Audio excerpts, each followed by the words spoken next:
आइए आज हम पढ़ेंगे प्रश्नावली 3.3 विलोपन विधि, जो मोस्ट इम्पॉर्टेंट है परीक्षा की दृष्टि से।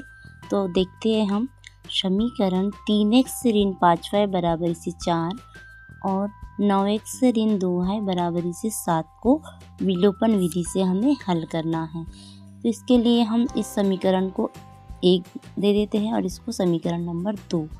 अब विलोपन विधि में क्या करना है, हमें या तो x का या फिर y का किसी भी एक का गुणांक हमें बराबर करना होता है।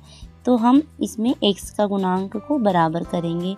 तो x का गुणांक बराबर करने के लिए हम समीकरण 1 में जो x का गुणांक है उसका गुणा करते हैं और समीकरण 2 में जो समीकरण 1 के x का गुणांक है उसका गुणा करेंगे।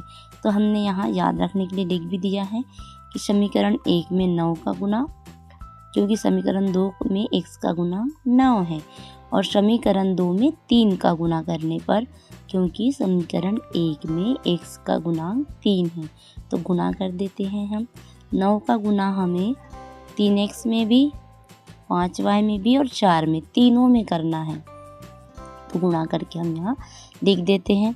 9 का गुणा 3 में करेंगे तो आएगा हमारा 27x माइनस 9 का गुणा हमारा 5 में करेंगे तो आएगा 45y बराबर इसे 36।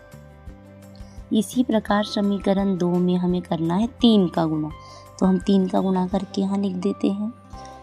3 का गुणा 9 में करेंगे तो 27x माइनस 3 का गुणा 2y में करेंगे तो 6y और 3 का गुणा 7 करेंगे तो 21। तो हम देखते हैं कि x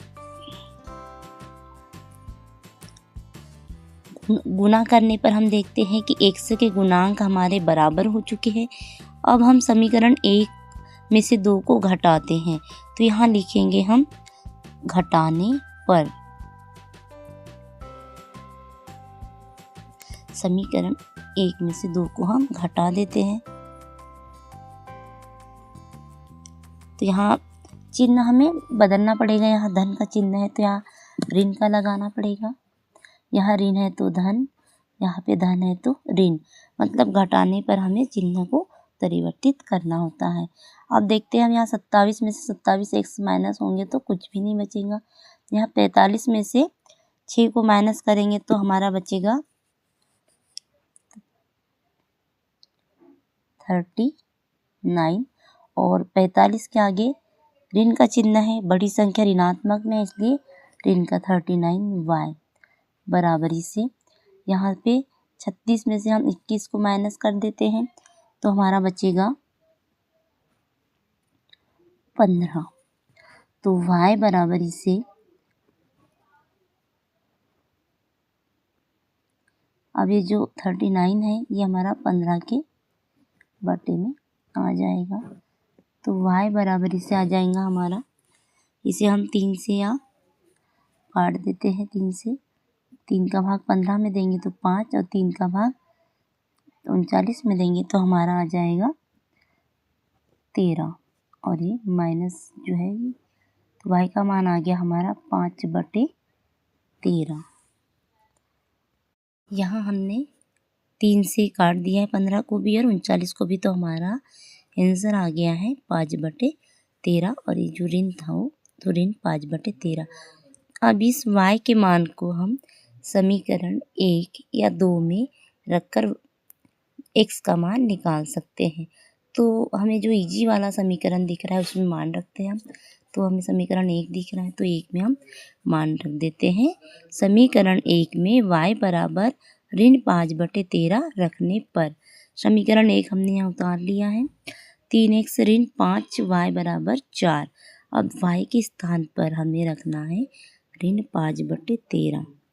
तो हम यहाँ पे ऋण 5/13 रख देते हैं बराबर 4। तो 3x ऋण और ऋण आपका धन हो जाएगा और 5 और 5 में 5 का गुणा करेंगे तो हमारा 25/13 बराबर 4। अब 3x बराबर, हमने इस 25/13 को इधर 4 के माइनस में ले जाते हैं, पक्षांतर करेंगे तो ये प्लस का हो जाएगा, प्लस का है इधर आके माइनस का हो जाएगा। इसको हल करने पे हमारा आ जाएगा 13 चौक 52 ऋण 25 बटे में 13। अब इसको हम हल कर देते हैं आगे। तो 3x बराबरी से 52 में से 25 हम माइनस करेंगे तो हमारा बचेगा 27 बटे 13।